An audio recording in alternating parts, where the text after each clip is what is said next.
Assalamualaikum warahmatullahi wabarakatuh. Saya Riki Rismana. Di sini saya akan memaparkan jawaban dari tugas individu 2 pada mata kuliah Inovasi Pendidikan. Jelaskan pengertian tentang proses keputusan inovasi. Proses keputusan inovasi adalah proses yang dilalui oleh individu mulai dari pertama tahu adanya inovasi, kemudian dilanjutkan dengan keputusan setuju terhadap inovasi, penetapan keputusan menerima atau menolak inovasi, implementasi inovasi, dan konfirmasi terhadap keputusan inovasi yang telah diambilnya.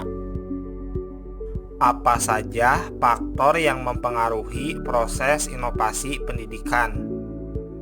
Faktor yang mempengaruhi proses inovasi pendidikan diantaranya: yang pertama, faktor kegiatan belajar mengajar.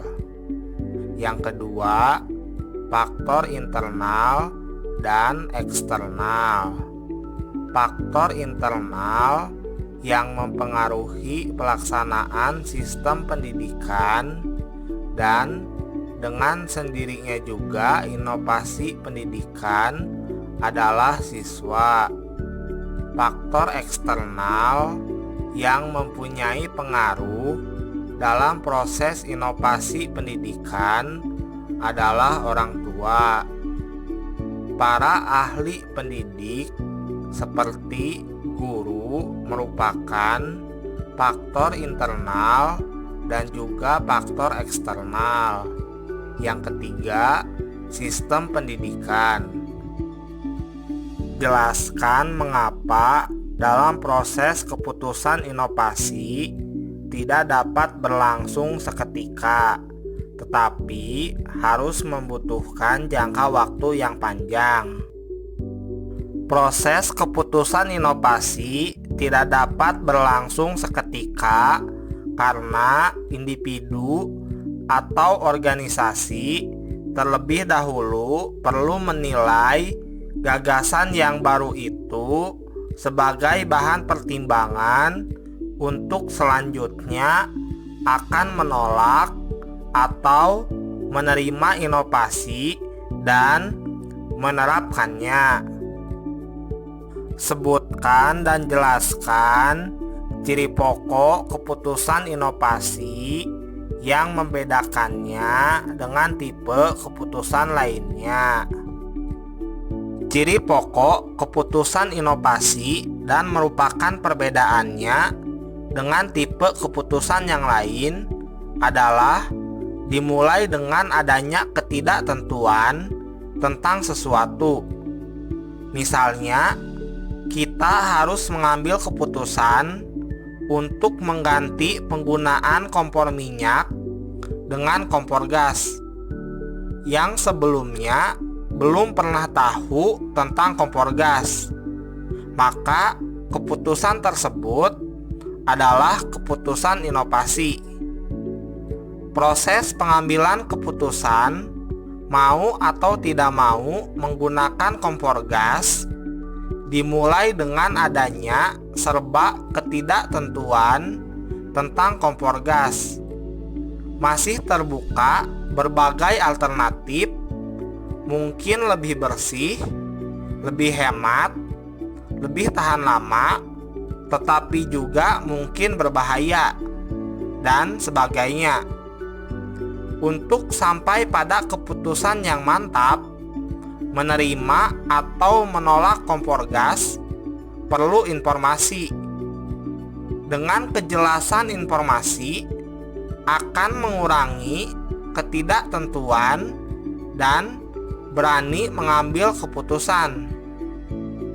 Jalman, Duncan, dan Holbeck membagi proses inovasi dalam organisasi menjadi 2 tahap, yaitu tahap permulaan dan tahap implementasi. Jelaskan langkah-langkah pada dua tahapan, yaitu tahapan permulaan dan tahapan implementasi. Pada tahap permulaan terdapat 3 langkah. Langkah pertama yaitu langkah pengetahuan dan kesadaran. Sebelum inovasi dapat diterima, calon penerima harus sudah menyadari bahwa ada inovasi, dan dengan demikian ada kesempatan untuk menggunakan inovasi dalam organisasi. Langkah kedua yaitu langkah pembentukan sikap terhadap inovasi. Ada 2 hal dari dimensi sikap yang dapat ditunjukkan anggota organisasi terhadap adanya inovasi, yaitu sikap terbuka terhadap inovasi dan memiliki persepsi tentang potensi inovasi. Langkah ketiga yaitu langkah pengambilan keputusan.